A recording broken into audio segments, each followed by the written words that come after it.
परिशिष्ट अध्याय 21। तिबेरियस के समुद्र तट पर दर्शन।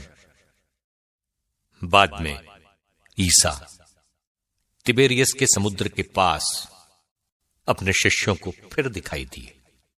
ये इस प्रकार हुआ। सिमोन पेत्रुस, थोमस जो यमल कहलाता था, नाथानाएल जो गलीलिया के काना का निवासी था, जेबेदी के पुत्र और ईसा के 2 अन्य शिष्य साथ थे। सिमोन पेत्रुस ने उनसे कहा, मैं मछली मारने के लिए जा रहा हूं। वे उससे बोले, हम भी तुम्हारे साथ चलते हैं।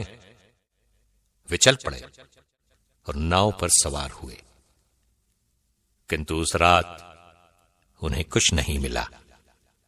सवेरा हो ही रहा था कि ईसा तट पर दिखाई दिए, किंतु शिष्य उन्हें नहीं पहचान सके। ईसा ने उनसे कहा, बच्चों, खाने को कुछ मिला?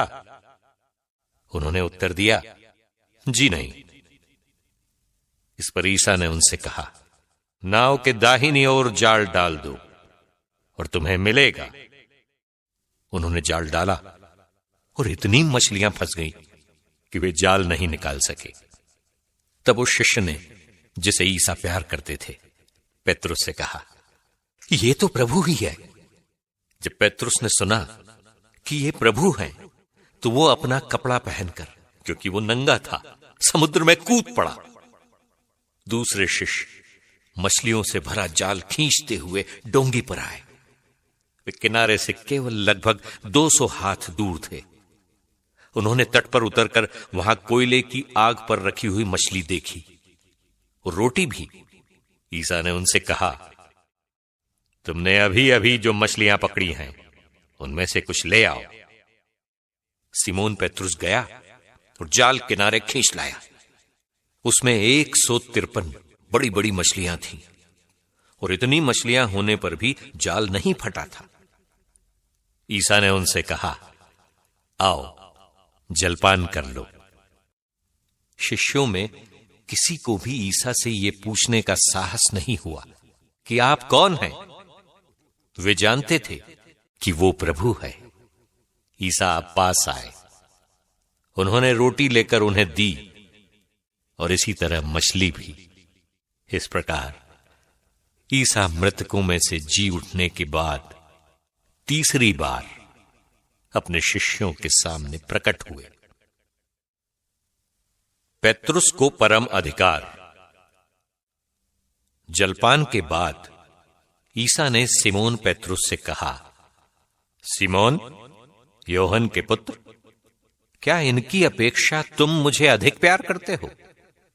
उसने उन्हें उत्तर दिया, जी हां प्रभु, आप जानते हैं कि मैं आपको प्यार करता हूं। उन्होंने पेत्रुस से कहा, मेरे मेमनों को चराओ। ईसा ने दूसरी बार उससे कहा, सिमोन, योहन के पुत्र, क्या तुम मुझे प्यार करते हो? उसने उत्तर दिया, जी हां प्रभु, आप जानते हैं कि मैं आपको प्यार करता हूं। उन्होंने पेत्रुस से कहा, मेरी भेड़ों को चराओ। ईसा ने तीसरी बार उससे कहा, सिमोन, योहन के पुत्र, क्या तुम मुझे प्यार करते हो? पेत्रुस को इससे दुख हुआ कि उन्होंने तीसरी बार उससे यह पूछा, क्या तुम मुझे प्यार करते हो? और उसने ईसा से कहा, प्रभु, आपको तो सब कुछ मालूम है। आप जानते हैं कि मैं आपको प्यार करता हूं। ईसा ने उससे कहा, मेरी भेड़ों को चराओ। मैं तुमसे यह कहता हूं, जवानी में तुम स्वयं अपनी कमर कसकर जहां चाहते थे वहां घूमते फिरते थे, लेकिन बुढ़ापे में तुम अपने हाथ फैलाओगे और दूसरा व्यक्ति तुम्हारी कमर कसकर तुम्हें वहां ले जाएगा जहां तुम जाना नहीं चाहते। इन शब्दों से ईसा ने संकेत किया कि किस प्रकार की मृत्यु से पेत्रुस द्वारा ईश्वर की महिमा का विस्तार होगा। ईसा ने अंत में पेतरुस से कहा, मेरा अनुसरण करो। योहन का भविष्य। पेतरुस ने मुड़कर उस शिष्य को पीछे पीछे आते देखा जिसे ईसा प्यार करते थे और जिसने ब्यारी के समय उनकी छाती पर झुककर पूछा था, प्रभु, वो कौन है जो आपको पकड़वाएगा? पेतरुस ने उसे देखकर ईसा से पूछा, प्रभु, इनका क्या होगा? ईसा ने उसे उत्तर दिया, यदि मैं चाहता हूं कि ये मेरे आने तक रह जाए तो इससे तुम्हें क्या? तुम मेरा अनुसरण करो।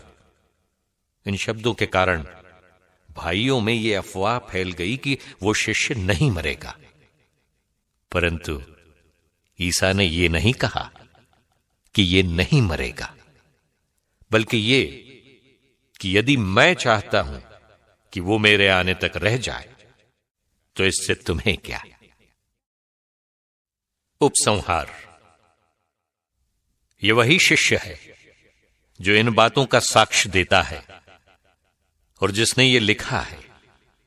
हम जानते हैं कि उनका साक्ष्य सत्य है। ईसा ने और भी बहुत से कार्य किए।